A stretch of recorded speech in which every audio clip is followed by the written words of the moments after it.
Hello everyone. हम discuss कर रहे थे ओम्स लॉ। हमने रेजिस्टिविटी पे टेम्परेचर का क्या इफेक्ट होता है उसके बारे में डिस्कस किया था। रेजिस्टेंस और रेजिस्टिविटी को थोड़ा फर्दर एक्सटेंड करते हैं, समझते हैं। रेजिस्टिविटी क्या थी? Basically rho is equal to 1 by N E square tau. Tau था average relaxation time, E charge of electron and number of free electron per unit volume, और एम क्या था? Mass of electron. और हमने ये relation भी develop कर ली थी, R is equal to rho L by A. R is resistance, L length of the conductor, A area of cross section. हमने देखा था जो रेजिस्टिविटी है, रेजिस्टिविटी की ये एक्सप्रेशन थी, and resistivity is independent of length and area of cross section. और आप इस इक्वेशन से जब आप रेजिस्टिविटी को डिफाइन कर सकते हैं, if L is equal to 1 metre, यदि आप कंडक्टर ले लें जिसकी लेंथ हो 1 metre, area of cross section हो 1 मीटर स्क्वायर, तो जो रेजिस्टिविटी है वो किसके इक्वल आ जाएगी? रेजिस्टेंस के। तो it means resistivity is the resistance of the conductor which length is 1 metre and area of cross section 1 metre square. तो ये सारी 10वीं क्लास जो हाई स्कूल में जब आपने पढ़ ली होगी 10th क्लास में, resistivity is defined as the resistance of the conductor having length of 1 meter and area of cross section 1 meter square। तो यदि आप जो कंडक्टर है, सपोज मेरे पास ये कंडक्टर है और ये कॉपर की वायर है, इसकी लेंथ चाहे कितनी भी हो, एरिया ऑफ क्रॉस सेक्शन कितना भी हो, लेकिन जब हम बात करेंगे रेजिस्टिविटी की, तो रेजिस्टिविटी का मतलब है लेंथ कितनी हो 1 metre, area of cross section कितना हो 1 मीटर स्क्वायर, तब इसकी जो रेजिस्टेंस होगी उसको हम कहते हैं रेजिस्टिविटी। और आप देखिए इस इक्वेशन से भी रेजिस्टिविटी में कहीं भी L और A नहीं है, लेंथ और एरिया ऑफ क्रॉस सेक्शन नहीं है। It means resistivity is independent of length and area of cross section. कई बार क्वेश्चन आ जाते हैं, जो कंडक्टर है उसकी लेंथ को डबल कर दिया, एरिया ऑफ क्रॉस सेक्शन को हाफ कर दिया, तो बताइए उसकी जो रेजिस्टिविटी उसमें कितना चेंज आएगा? No change, because resistivity is independent of length and area of cross section. और बात करें रेजिस्टेंस की, तो जो रेजिस्टेंस है वो लेंथ के डायरेक्टली प्रोपोर्शनल है और एरिया ऑफ क्रॉस सेक्शन के इनवर्सली प्रोपोर्शनल है। R is proportional to L, R is inversely proportional to 1 by A।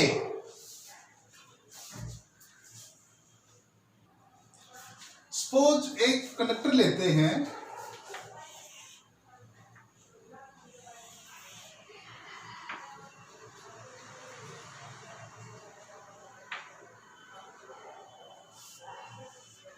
मान लेते हैं इसकी लेंथ है L,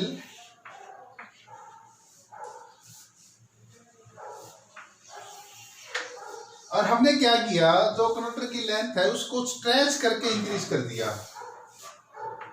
if length is increase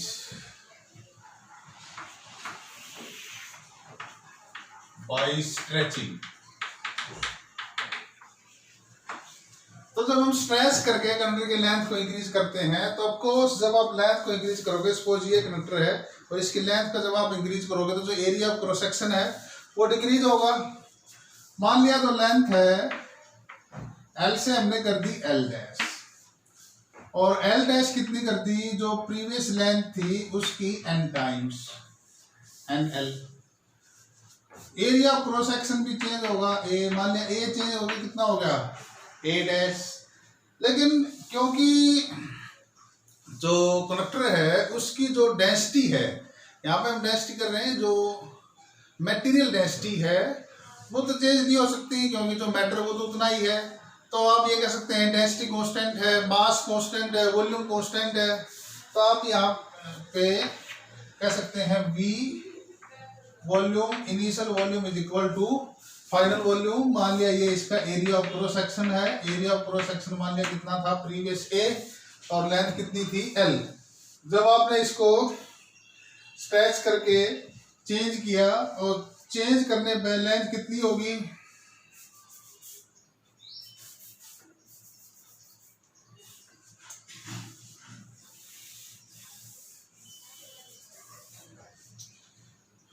suppose इसकी लेंथ थी L और एरिया ऑफ क्रॉस सेक्शन था A। जब आपने इसको स्ट्रेच किया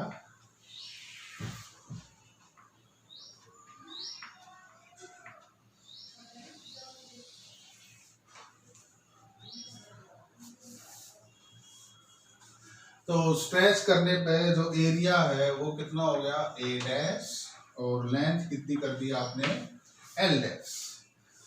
तो मैं आपको कह रहा था जो वॉल्यूम है उसमें तो कोई चेंज नहीं होगा, तो यहाँ से आप लिख सकते हैं जो एरिया है सपोज वो कितना हो गया A डैश। तो प्रीवियस वॉल्यूम कितनी थी L इंटू A। स्ट्रेच के बाद वॉल्यूम कितनी हो जाएगी, लेंथ होगी L dash, L dash into A dash. और L डैश किसके इक्वल है, L dash is equal to N into L। मान ली N टाइम्स होगी वेर L N जो है वो फैक्टर है, आप लेंथ को 1.5 टाइम इंक्रीज कर रहे हो, डबल कर रहे हो, ट्रिपल कर रहे हो, तो ये वहां पे ये वो N है।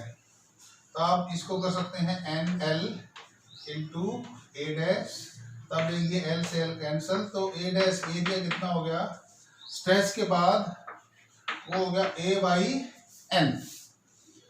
तो आप यहाँ पे जो एरिया है वो चेंज हो गया A बाई N। और जो प्रीवियस रेजिस्टेंस थी कंडक्टर की वो थी R is equal to rho L by A। और स्ट्रेचिंग के बाद रेजिस्टेंस कितनी हो जाएगी R डैश। तो R डैश किसके बराबर हो जाएगी, क्योंकि मैटेरियल हमने चेंज नहीं किया तो रेजिस्टिविटी में कोई चेंज नहीं आएगा। रो L dash by A dash, तो रेजिस्टिविटी में कोई चेंज नहीं। L डैश कितना हो गया N इंटू L और A डैश कितना हो गया A by N। N into N कितना हो गया N स्क्वायर। तो रेजिस्टेंस कितनी होगी, new resistance after stretching R dash rho L by A into N square. और रो L बाई A किसके इक्वल है R के, तो N स्क्वायर R। अब यहाँ पे जो कॉम्पिटिटिव एग्जाम है उसमें आप इस क्वेश्चन को डायरेक्ट भी कर सकते हैं। सपोज जो कंडक्टर है जो वायर है उसकी लेंथ थी L, उसकी लेंथ को स्ट्रेच करके डबल कर दिया तो न्यू रेजिस्टेंस कितनी होगी, तो आप सिंपल लेंथ डबल कर दी तो N स्क्वायर इंटू R, तो रेजिस्टेंस है वो 4 टाइम्स हो जाएगी। तो बड़ा इंपॉर्टेंट फार्मूला है ये, कॉम्पिटिटिव एग्जाम में ये आपका टाइम सेव करेगा। हमने रेजिस्टिविटी के बारे में देख लिया, जो resistivity independent of length and area of cross section, जबकि रेजिस्टेंस है वो लेंथ पे भी डिपेंड करती है, एरिया ऑफ क्रॉस सेक्शन पे भी डिपेंड करती है।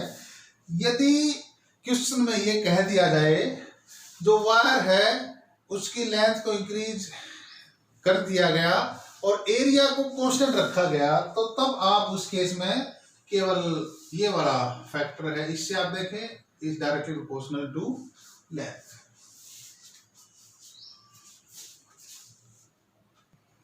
यूनिट की बात करें तो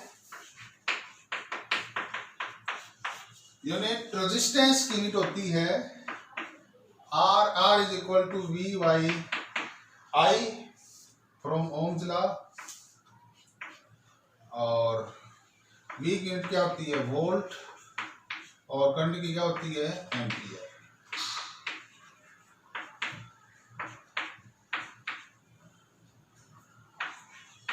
ओम इस सिंबल से भी लिखते हैं। तो रेजिस्टेंस की होती है ओम, इस सिंबल से नोट करते हैं। और 1 ओम किसके इक्वल होता है, यदि कंडक्टर के across potential difference 1 volt apply किया गया और उसमें करंट फ्लो हुआ 1 एम्पियर, तो उसकी रेजिस्टेंस कितनी थी 1 ohm. So ohm is the unit of resistance. Resistivity की बात करें तो रेजिस्टिविटी की यूनिट होगी रो इज इक्वल टू, आप इस इक्वेशन से देखिए, rho is equal to R A by L। तो R की यूनिट है ओम और एरिया ऑफ क्रॉस सेक्शन ये होता है मीटर स्क्वायर, लेंथ मीटर से 1 मीटर, तो इसकी यूनिट होती है ओम मीटर। तो रेजिस्टिविटी की यूनिट होती है ओम मीटर और रेजिस्टेंस की होती है ओम। अब कोर्स आप डायमेंशनल फार्मूला भी ड्राइव कर सकते हैं रेजिस्टेंस का, रेजिस्टिविटी का, जो पोटेंशियल डिफरेंस है वो होता है W बाई क्यू, और Q होता है IT। तो आप डायमेंशन फार्मूला भी ड्राइव कर सकते हैं। V की जगह रख लें W by Q, work done per unit charge, और I तो है ही फंडामेंटल। जो V है W बाई क्यू आ जाएगा। W जो है उसका होता है mL/T-2, और Q जो है उसका होता है I/T। तो इस तरह से आप ये डायमेंशन बीच के लिख सकते हैं, और ऑफ कोर्स आप यहाँ भी डायमेंशन लिख सकते हैं। तो इसमें जो रेजिस्टेंस का डायमेंशन फार्मूला निकाल लिया, तो आप उसको एक L और ऐड कर दें, उसमें जो L की पावर है वो एक और जोड़ दें, तो ये रेजिस्टिविटी का डायमेंशन फार्मूला आ जाएगा।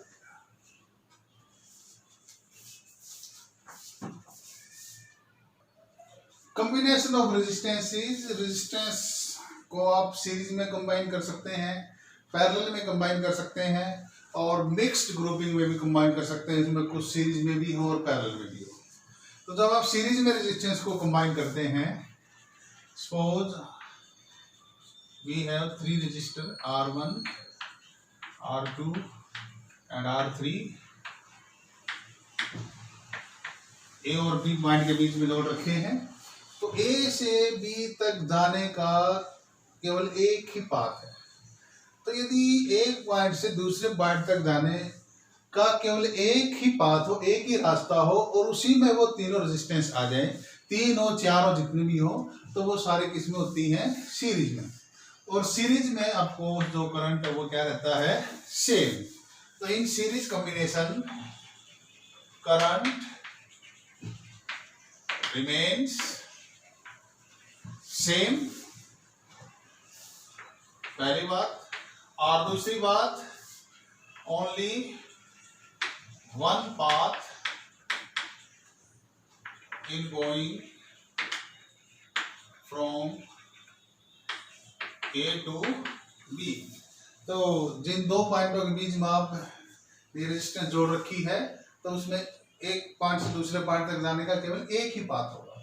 तो क्योंकि आप देखिए जो करंट है वो सेम है, मान लेते हैं करंट है I, तो सीरीज में हर एक रजिस्टर से करंट सेम होगा।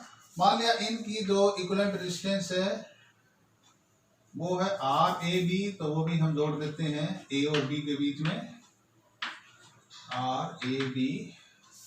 ये आप ये कह सकते हैं R series, RS series combination की इक्विवेलेंट रेजिस्टेंस, और ये है A। तो ये भी कितना करंट लेगी? I, क्योंकि ये जो रेजिस्टेंस है ये इन तीनों के इक्विवेलेंट है। तो यहाँ पे हम लिख सकते हैं ओम्स लॉ से, Ohm's law is equal to, Ohm's law is this, V is equal to I। तो आप देखिए A और B के बीच में जो पोटेंशियल डिफरेंस है वो मान लेते हैं V। तो पोटेंशियल डिफरेंस A और B के बीच में V। तो आप देखिए यहाँ से यहाँ तक करंट अलग है, रेजिस्टेंस अलग है, तो पोटेंशियल डिफरेंस अलग, यहाँ पे पोटेंशियल डिफरेंस अलग, यहाँ पे पोटेंशियल डिफरेंस अलग। तो सिंपली जब आप A और B के बीच में टोटल पोटेंशियल डिफरेंस लिखोगे जो कि किसके इक्वल होता है? V के, तो आप लिख सकते हैं V is equal to V1 plus V2 plus V3, और V किसके इक्वल है? इस इक्वेशन से देखिए IRS, और V1 किसके इक्वल है? IR1, और V2 किसके इक्वल है? IR2, और V3 किसके इक्वल है? IR3। तो I यहाँ पे कॉमन आके कैंसिल हो जाएगा, तो इक्विवेलेंट रेजिस्टेंस कितनी आ जाएगी? RS is equal to R1 plus R2 plus R3। ये तो फिर तीन रेजिस्टेंस, कितने भी रेजिस्टेंस हो, यदि आप सबको जोड़ेंगे इन जनरल में सीरीज रेजिस्टर में एंड रेजिस्टर जोड़ दिए, तो RS किसके इक्वल हो जाएगा? R1 plus R2 plus R3 up to so on plus RN। तो सीरीज में आपको इक्विवेलेंट रेजिस्टेंस निकालनी है तो बेहद आसान है। जितने भी रेजिस्टेंस सीरीज में है आप उन सबको जोड़ दें तो वो आ जाएगी सीरीज रेजिस्टेंस। पैरेलल कॉम्बिनेशन में सपोज आपने 3 रेजिस्टर जोड़ दिए,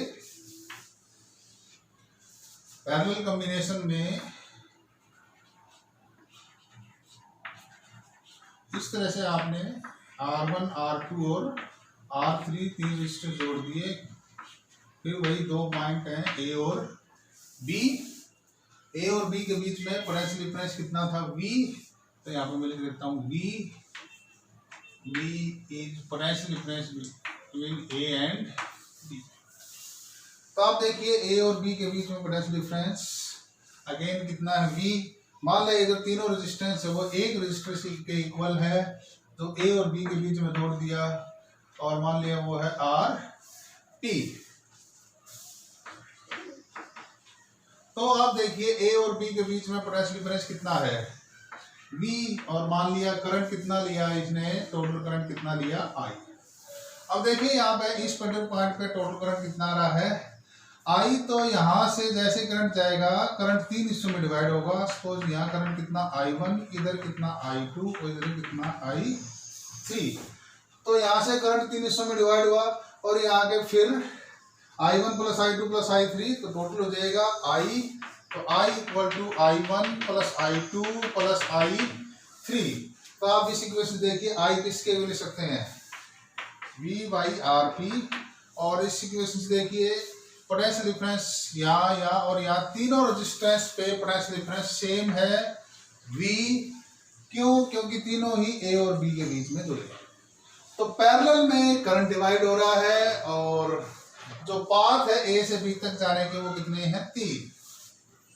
तो अब देखिए V बाई RP, I1 किसके इक्वल हो जाएगा V बाई R1, I2 किसके इक्वल हो जाएगा V बाई R2 और I3 किसके इक्वल हो जाएगा V by R3। V common आगे कैंसिल हो जाएगा, तो कॉम्बिनेशन का फार्मूला क्या हुआ 1 by RP equal to 1 by R1 plus 1 by R2 plus 1 by R3। और जनरल रिजल्ट की बात करें तो इन जनरल क्या ले सकते हैं आप, इन जनरल 1 बाई RP, मान लिया n रजिस्टर जोड़ दिए तो ये हो जाएगा 1 by R1 plus 1 by R2 up to so on 1 by R1।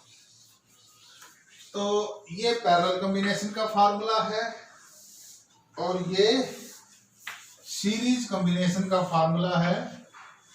Parallel combination में आपको जब रेजिस्टेंस निकालनी है तो 1 by equivalent resistance equal to 1 by R1 plus 1 by R2। Parallel combination में हमने क्या देखा, इन पैरेलल कॉम्बिनेशन 2 पॉइंट लिख सकते हैं।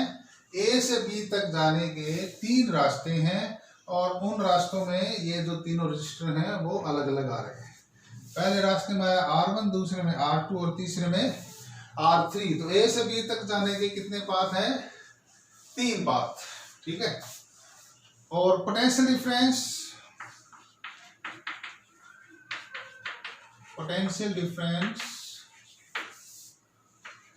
Is same.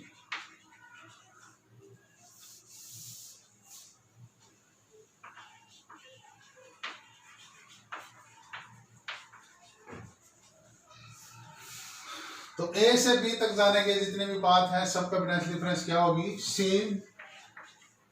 दूसरी बात, there will be different path in going from A to B, different paths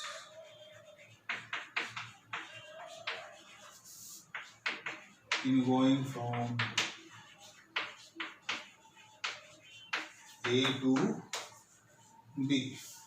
तो A से B तक जाने के डिफरेंट पाथ होंगे और उन पाथ में जो रेजिस्टेंस है वो आएंगे। तो हम कहेंगे वो रजिस्टर किसमें है पैरेलल में। पैरेलल में जो करंट है वो हर एक रजिस्टर से आप देखिए वो अलग अलग आ रहा है, ये I1 ये I2 और ये I3। हाँ ये हो सकता है रेजिस्टेंस सेम हो तो उस केस में जो करंट है वो इक्वली डिवाइड हो सकता है, लेकिन जो टोटल करंट था वो डिवाइड हो रहा है।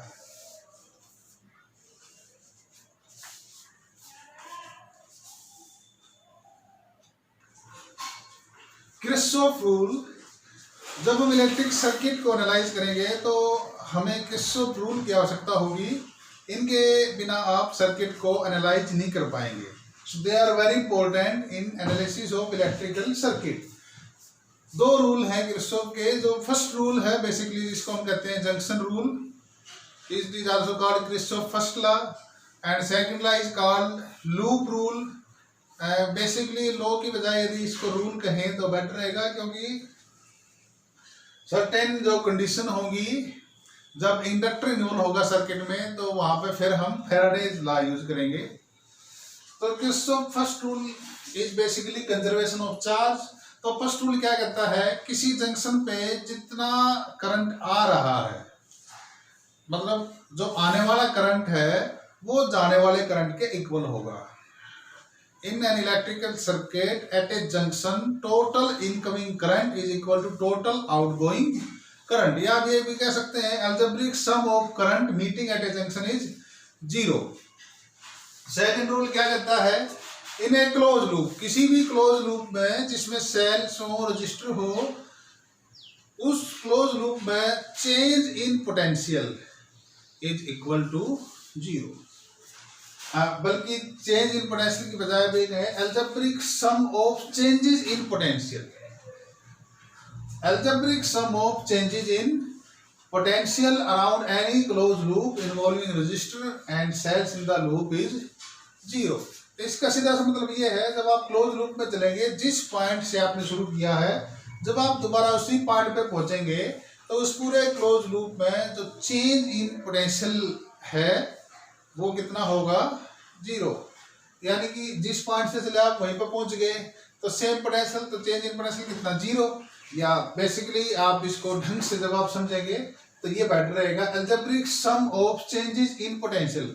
जैसे आप लूप में स्टेप बाय स्टेप चलेंगे तो पोटेंशियल में जो जो चेंज आएगा, कभी बढ़ेगा कभी घटेगा, तो उन सब को जब जोड़ेंगे तो वो टोटल जो चेंज इन पोटेंशियल है उसका जो अलजेब्रिक सम है वो किसके इक्वल आएगा, जीरो के। तो इसको इलस्ट्रेट करते हैं इन दोनों रूल को सिंपल एग्जांपल से। सपोज हमने सर्किट में ये कोई पॉइंट ले लिया ओ, तो ओ ये कोई जंक्शन है, इधर से करंट आया सपोज I1, इधर से करंट आया I2 और इधर से करंट आया I3, और इस तरह से ये करंट गया I4 और इधर करंट गया I5।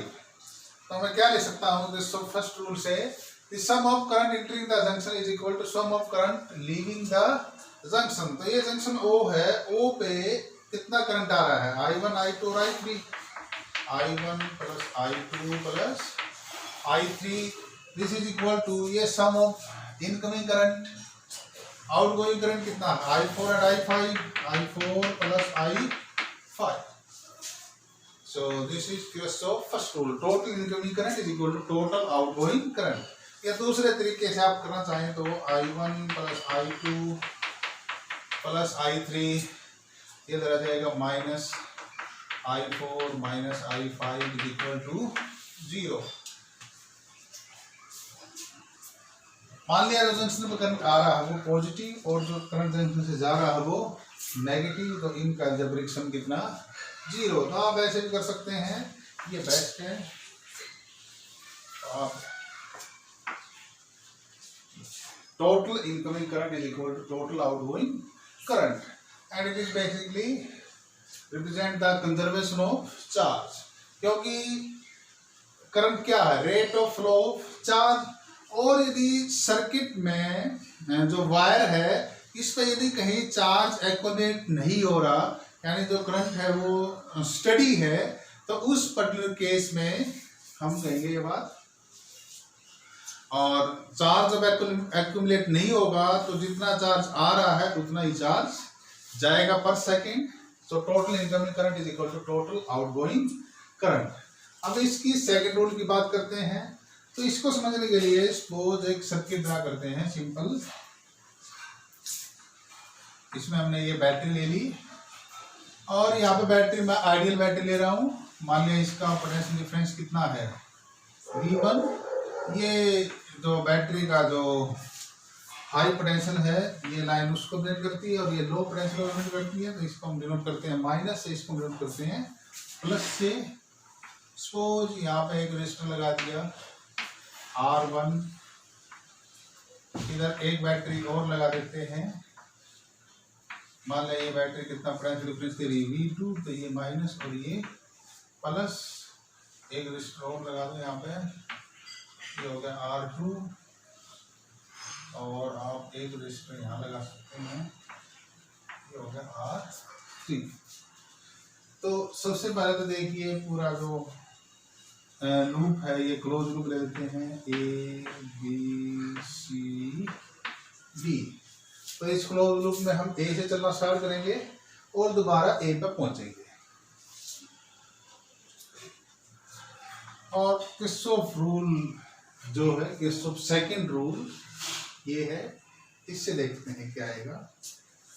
अब सबसे पहले तो जब हम इस तरह का कोई लूप लेंगे तो यदि करंट गिवन है कि इस ब्रांच में इतना करंट फ्लो कर रहा है तो आप वो करंट ले सकते हैं, नहीं तो फिर आपको करंट जो है वो किर्चॉफ फर्स्ट रूल के अकॉर्डिंग आपको करंट डिवाइड करना होगा। तो यहाँ तो केवल एक ही लूप है, तो पूरे लूप में क्योंकि A से दोबारा घूम के A पाएंगे तो एक ही पाथ है, तो इस पूरे लूप में मैं करंट सेम मान सकता हूँ। और करंट कितना मान लिया मैंने, I। अब आप देखिए ये जो साइन कन्वेंशन हम जो यूज कर रहे हैं बेसिकली वो इसी के अकॉर्डिंग है। जो बैटरी का हाई पोटेंशियल, ये जो लाइन है ये बैटरी के हाई पोटेंशियल को डिनोट करती है। तो जब आप इस पॉइंट से इस पॉइंट तक जाएंगे तो आप बताइए पोटेंशियल घट रहा है या बढ़ रहा है। ये पहले हाई पोटेंशियल है, ये तो पोटेंशियल घट रहा है। अब आप देखिए इस रजिस्टर की बात करें तो इस रजिस्टर में जो करंट का फ्लो हो रहा है वो हो रहा है लेफ्ट टू राइट। इस रजिस्टर में करंट का फ्लो इस डायरेक्शन में, करंट का फ्लो इस डायरेक्शन में है। तो मैं इस रजिस्टर पे यदि पोटेंशियल ड्रॉप की बात करूं तो वो पोटेंशियल ड्रॉप इस तरह से होगा कि ये पॉइंट पॉजिटिव और ये नेगेटिव। और करंट हमेशा हाई से लो पोटेंशियल की तरफ फ्लो करता है। आप देखिए हाई से लो की तरफ, यानी जिस डायरेक्शन में करंट है उस डायरेक्शन में पोटेंशियल घट रहा है। तो आप ये कन्वेंशन यूज कर सकते हैं और ये आप ये भी दे सकते हैं, ये प्लस और ये माइनस। तो जब आप इस पॉइंट से इस पॉइंट पर जाएंगे, जब आप रजिस्टर के अंदर मूव करेंगे तो जो पोटेंशियल है वो आप देखिए, यदि आप करंट के डायरेक्शन में जा रहे हैं तो पोटेंशियल घट रहा है, और यदि आप करंट के अपोजिट डायरेक्शन में जा रहे होते हैं तो जो पोटेंशियल है वो बढ़ता है।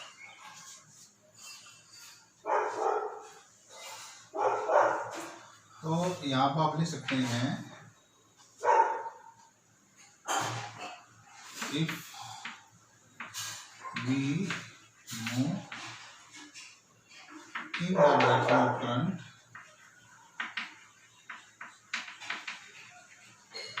ऑफ करंट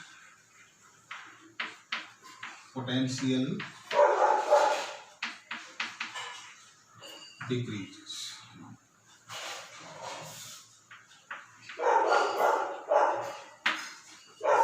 और यदि हम करंट के अपोजिट डायरेक्शन में चल रहे होते हैं then potential will increase।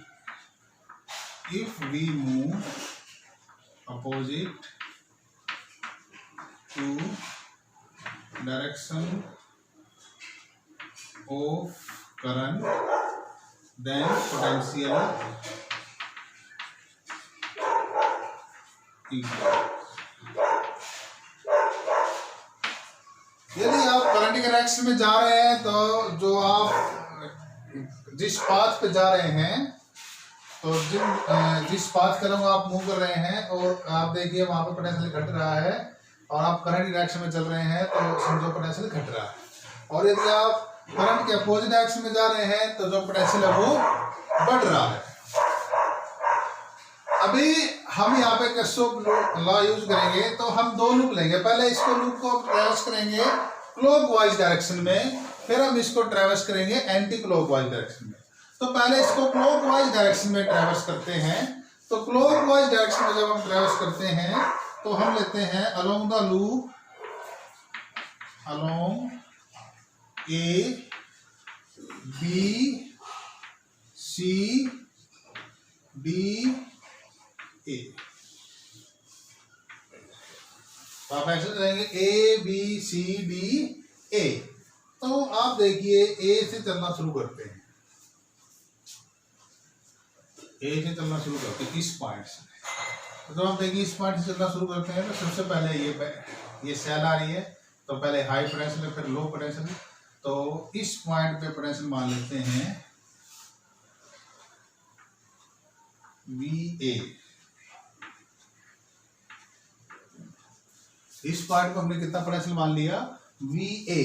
तब आप देखिए इस पॉइंट पे जब आप चल रहे हैं VA यहां तक पोटेंशियल, क्योंकि जो वायर है यदि बीच में कोई रेजिस्टर ना है तो सिंपल वायर है तो कंडक्टर की है तो वो इक्वी पोटेंशियल होती है।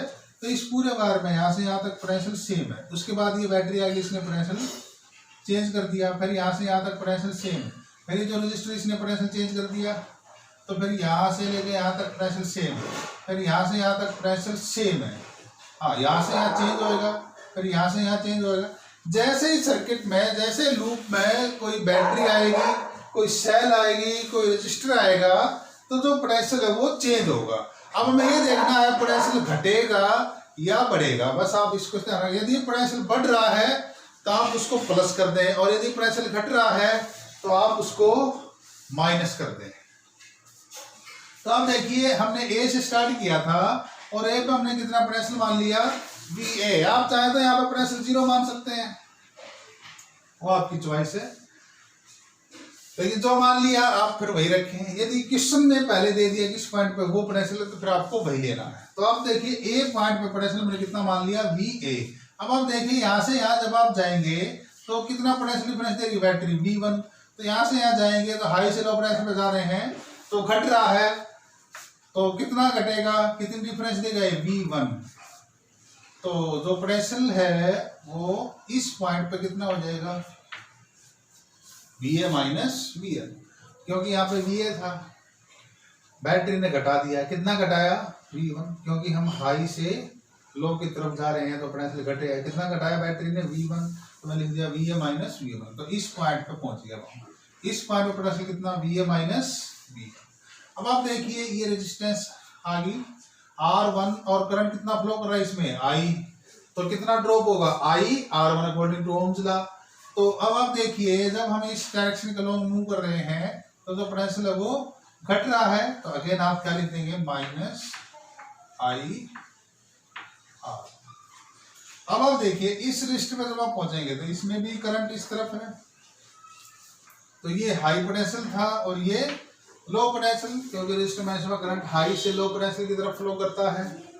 तो आप देखिए या आप ये याद रख ले, प्लस माइनस इंट्रा करें तो करंट की डायरेक्शन में आप जा रहे हैं तो पोटेंशियल घटेगा। करंट कितना है इसमें, I, तो माइनस I/R। तो अब हम इस पॉइंट पे पहुंच गए, तो इस पॉइंट पे पोटेंशियल इतना हो गया। अब इस पॉइंट पे पहुंच गए तो आप देखेंगे यहाँ पे पोटेंशियल सेम है। अब देखिए इधर इसमें करंट इस डायरेक्शन में है, तो हम इस डायरेक्शन को लोग मूव कर रहे हैं, हम चल रहे हैं इस लूप में ABCDA। तो आप देखिए हम इस पॉइंट पे पहुंच गए थे, तो यहाँ से यहाँ जाने में देखिए करंट डायरेक्शन में जा रहे हैं, करंट डायरेक्शन में जाएंगे तो पोटेंशियल घटेगा। ये आप ये लिख सकते हैं प्लस माइनस, ये प्लस और ये माइनस, हाई से लो पोटेंशियल, ये पॉइंट हाई पोटेंशियल पे था, ये पॉइंट लो पोटेंशियल पे था, तो हम लिख सकते हैं माइनस I/R2। अब देखिए बैटरी आई, बैटरी कितना पोटेंशियल डिफरेंस देगी, V2। तो हम इस पर्टिकुलर पॉइंट पे पहुंच चुके हैं। इस पर्टिकुलर पॉइंट पे जब हमने A से शुरू किया तो A से यहाँ तक पोटेंशियल कितना हो चुका है।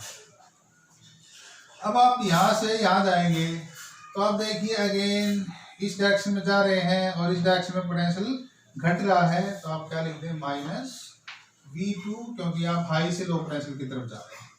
और अब आप कहाँ पहुंच गए, इस पॉइंट पे पहुंच गए। तो इस पॉइंट पे हमने यहाँ नीचे शुरू किया था, यहाँ हमने पोटेंशियल कितना लिया था, VA, और दोबारा यहीं पे पहुंच गए तो यहाँ पोटेंशियल कितना है, VA। यानी इस पॉइंट पे ये पूरा सेम पोटेंशियल है, तो आप लिखते हैं इज इक्वल टू VA। अब इस VA को आप इधर ले आए तो ये VA से VA कैंसल, तो ये इक्वेशन आई है, minus V1 minus I/R1 minus I/R3 minus I/R2 minus V2 is equal to 0। और आप माइनस कॉमन ले सकते हैं, माइनस कॉमन लेंगे तो तो ये सारा क्या हो जाएगा, plus plus plus plus plus. तो हमने ये है किरचॉफ लूप रूल। अगेन यदि हम इसी सर्किट में एंटी क्लॉकवाइज चलते, सपोज मैं पाथ चूज करता along A B C B A, यदि मैं इस पाथ के अलोंग चलता, along path A D C B A, तो आप देखिए क्या कहानी होती। ए से शुरू करते हैं तो ए पे हमने पोटेंशियल मान लिया वी ए। आप चाहे तो जिस पॉइंट से शुरू कर रहे हैं उसको आप जीरो भी ले सकते हैं, जीरो लेंगे दोबारा यहीं पे पहुंचेंगे। तो ये change in potential around a closed loop is equal to zero. A से शुरू करें, अब आप देखिए ए से शुरू करें तो ए का पोटेंशियल कितना मान लें, वी ए यहाँ से जा रहे हैं। अब आप देखिए इस पॉइंट से इस पॉइंट तक जा रहे हैं, तो यहाँ पोटेंशियल वी ए था, हाई से लो पे जा रहे हैं तो पोटेंशियल बढ़ रहा है, तो आप क्या लिख दें, प्लस V2। अब आप देखिए यहाँ से यहाँ तक करंट इस डायरेक्शन में, आप अपोजिट डायरेक्शन में जा रहे हैं तो करंट के अपोजिट डायरेक्शन में पोटेंशियल बढ़ता है। और वैसे देखिए माइनस मतलब लो पोटेंशियल, प्लस मतलब हाई पोटेंशियल, तो आप क्या लिखें, प्लस I/R2। अब आप देखिए आप इस पॉइंट पर पहुंच गए, यहाँ तक पोटेंशियल सेम है क्योंकि वायर है, वायर इज इक्वल पोटेंशियल। इससे इस पॉइंट पर जाएंगे तो आप देखिए करंट नीचे की तरफ, आप ऊपर की तरफ जा रहे हैं तो पोटेंशियल बढ़ रहा है, तो आप लिख सकते हैं प्लस I/R3। अब देखिए इस पॉइंट से इस पॉइंट तक आएंगे तो अगेन जो पोटेंशियल है वो इंक्रीज हो रहा है, आप करंट के अपोजिट डायरेक्शन में जा रहे हैं तो आप लिख सकते हैं प्लस I/R। अगेन आप इधर से इधर जाएंगे, इस डायरेक्शन में जा रहे हैं क्योंकि आप इस पाथ को फॉलो कर रहे हैं, ए डी सी बी ए। तो आप यहाँ से यहाँ जाएंगे तो पोटेंशियल बढ़ रहा है, तो आप क्या लिखेंगे, प्लस V1। और आप पहुंच गए इसी पॉइंट पे, इस पॉइंट पर पोटेंशियल कितना माना था, VA is equal to VA। तो आप देखिए VA से VA कैंसल, तो ये इक्वेशन जो है ये सेम आई है जो ऊपर वाली इक्वेशन है, ये तो क्लोज लूप में वो आपकी इच्छा पे डिपेंड करते हैं कि आप उसमें क्लॉकवाइज जा रहे हैं या एंटी क्लॉकवाइज जा रहे हैं, हमेशा जो रिजल्ट है वो क्या आएगा, सेम आएगा। This is Kirchhoff loop rule. The algebraic sum of changes in potential around any closed loop involving resistors and cell in the loop is 0.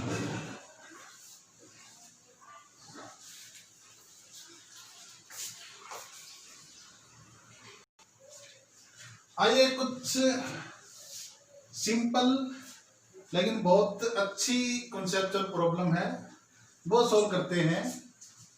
First question में ये दिया गया है, सर्किट है, तो इसमें आप किरचॉफ फर्स्ट रूल लगाइए और आप करंट बताइए। ये जो ब्रांच है जहाँ पे मैंने ए लिखा हुआ है, यहाँ पे एमीटर जोड़ा हुआ, तो इस ब्रांच में कितना करंट फ्लो हुआ। तो आप देखिए इधर से करंट आया 10, जितना करंट आया है इस पॉइंट पे, तो इसको आप कह लें जंक्शन O, तो O जंक्शन पे जितना करंट आया उतना ही जाएगा, 10 आया तो इधर कितना गया 7 और इधर कितना गया 3, तो बिल्कुल सही डिस्ट्रीब्यूशन है ये। अब देखिए इस पॉइंट पे देखिए, इस जंक्शन को मान लेते हैं M, तो M जंक्शन पे करंट कितना आया 7 और इधर कितना जा रहा है 4, तो incoming current should be equal to outgoing current, तो जाने वाला करंट भी कितना होना चाहिए 7, तो इधर 4 गया, आया था 7, इधर 4 चला गया, तो इधर कितना करंट जाएगा 3, तो क्या आंसर होगा आपका, आंसर 3 एम्पीयर। तो सिंपल था। ये जो दूसरी प्रॉब्लम है ये मैं आपके लिए छोड़ सकता हूं, तो आपको यहाँ पे बताना है इसमें कितना करंट फ्लो करेगा, तो आप सिंपल इसको एनालाइज करके किरचॉफ फर्स्ट रूल यदि आप ढंग से अप्लाई करेंगे तो आप सोल्व कर सकते हैं इसको।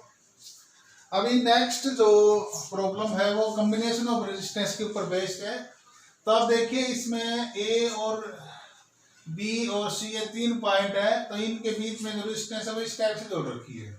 और इसमें आपको रेजिस्टेंस निकालनी है ए और बी के बीच, ए और सी के बीच, बी और सी के बीच। तो यदि आप इस सर्किट को देखेंगे तो आपको थोड़ा कंफ्यूजन हो जाएगा कि रेजिस्टेंस कौन सी सीरीज में है और कौन सी पैरेलल में है। तो इसके लिए सिंपल तरीका क्या है, आप जैसे ये ए पॉइंट, ए जो है ये देखो, ए से इधर ये जो वायर है, ये वायर ऐसे इधर जोड़ रखी है, तो जो वायर है वो इक्विपोटेंशियल होती है।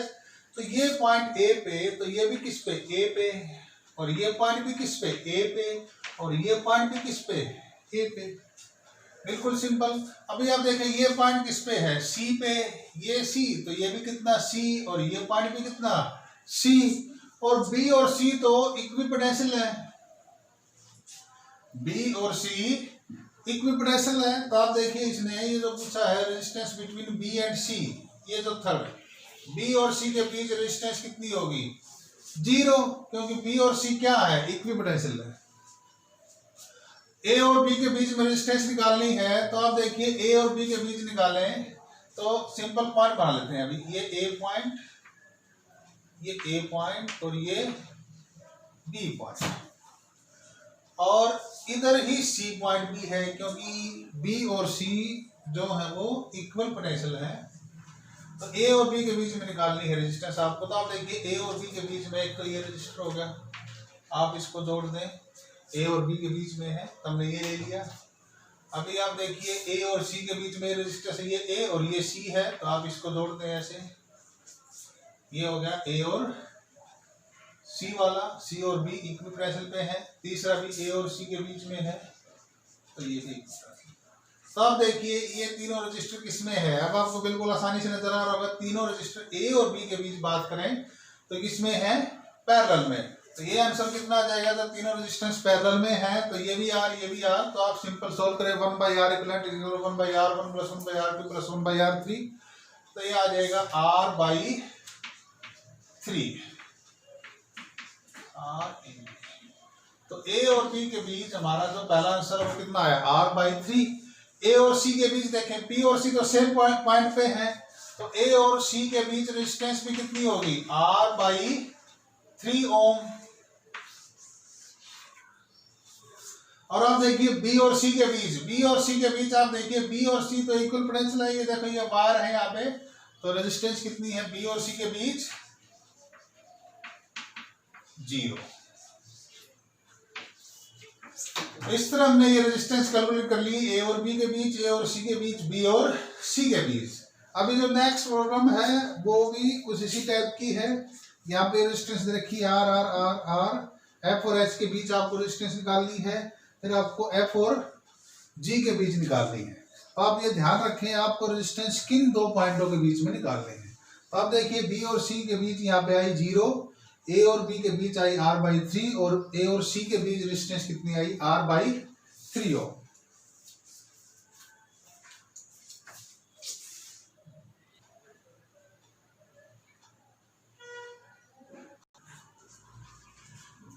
कुछ और कॉन्सेप्चुअल क्वेश्चन करते हैं।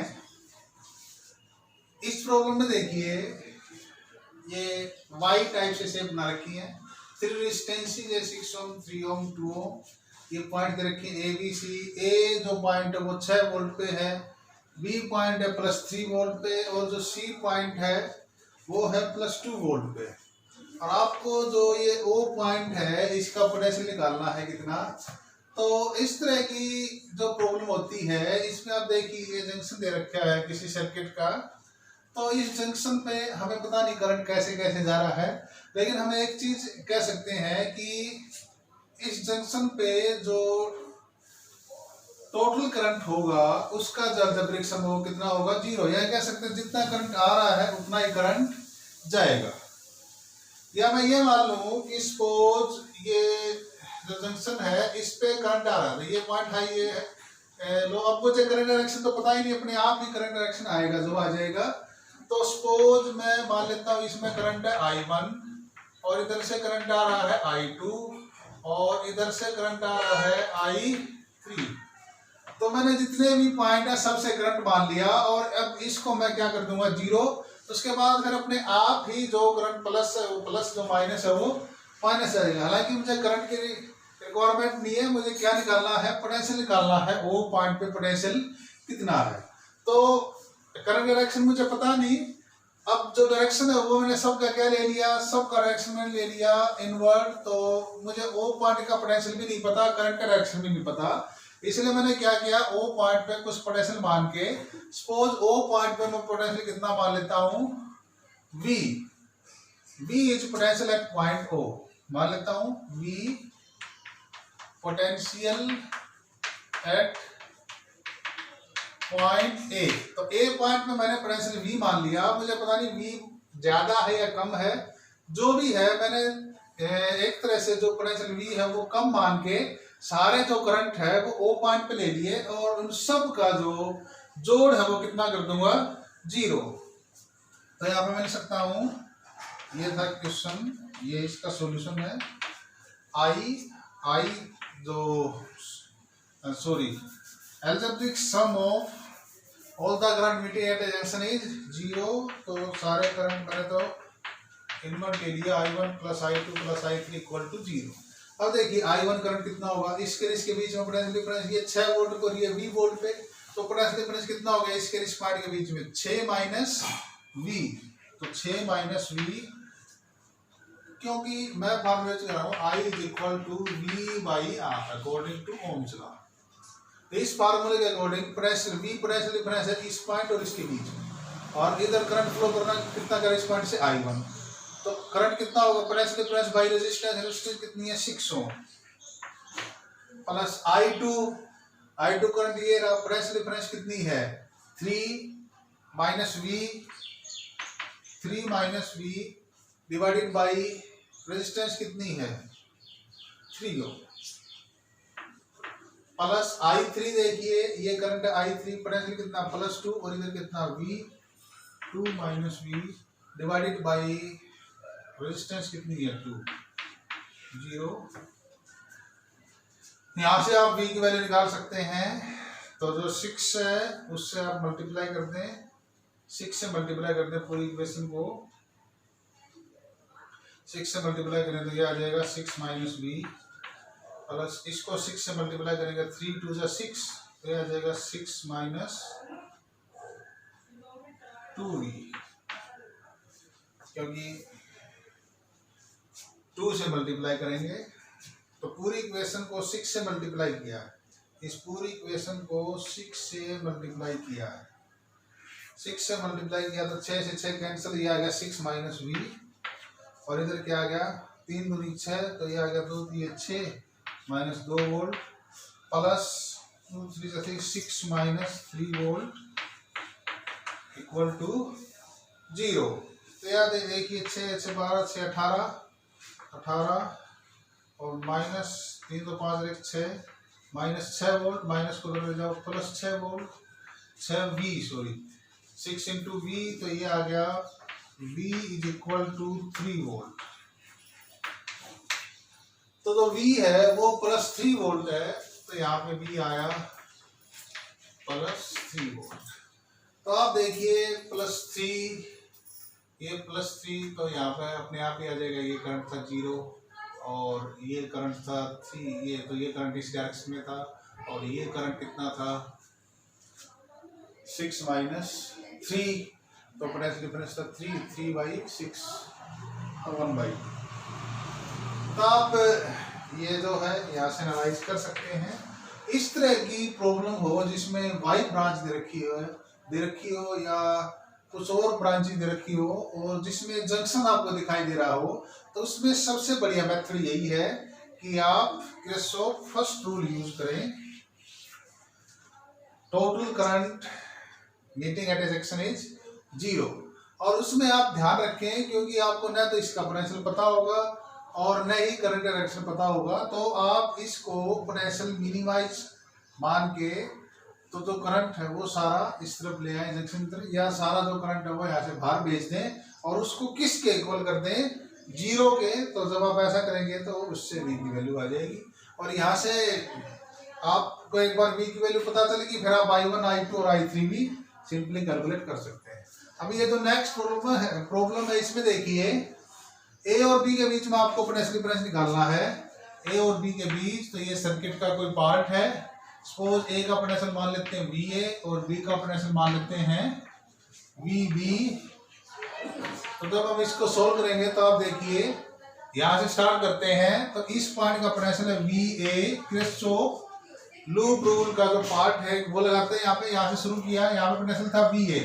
अब आप देखिए आप करंट की डायरेक्शन में जा रहे हैं, करंट डायरेक्शन में जा रहे हैं तो पोटेंशियल घटेगा, और जो करंट है वो 2 एम्पियर है पूरी सर्किट से, यहाँ भी 2 एम्पियर और यहाँ भी कितना है 2 एम्पियर। तो जब आप करंट डायरेक्शन में जाते हैं तो पोटेंशियल घटता है, तो कितना घटेगा 2 × 2 4, तो ये आ गया -4।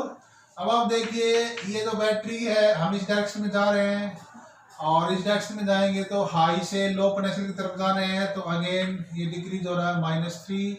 अब आप देखिए इधर करंट इस डायरेक्शन में है, इस डायरेक्शन में है, तो देखिए रेजिस्टेंस 1 ओम, करंट 2 एम्पियर, तो अगेन करंट की डायरेक्शन में जा रहे हैं तो पोटेंशियल घट रहा है, तो यहाँ क्या करते हैं -2 × 1 2, और आप पहुंच गए VB पॉइंट पे, ये हो गया VB। तो आपको पोटेंशियल निकालना है A और B के बीच में, A और B के बीच में पोटेंशियल डिफरेंस होगा VA - VB, तो इस VB को इधर ले आओ तो ये होगा VA - VB, और 3 7 4 3 7 और 2 9, तो ये इधर चला जाएगा 9, तो 9 वोल्ट पोटेंशियल डिफरेंस है A और B के बीच। इसी तरह से आप इस प्रॉब्लम को भी आसानी से सोल्व कर सकते हैं। आप देखिए बैटरी है 12 वोल्ट, यहाँ पे रेजिस्टेंस ऐसे जोड़ रखी है, तो आपको पोटेंशियल डिफरेंस निकालना है 5 ओम के रेजिस्टेंस के अक्रॉस। उससे पहले मैं आपको एक सिंपल फार्मूला बता देता हूँ।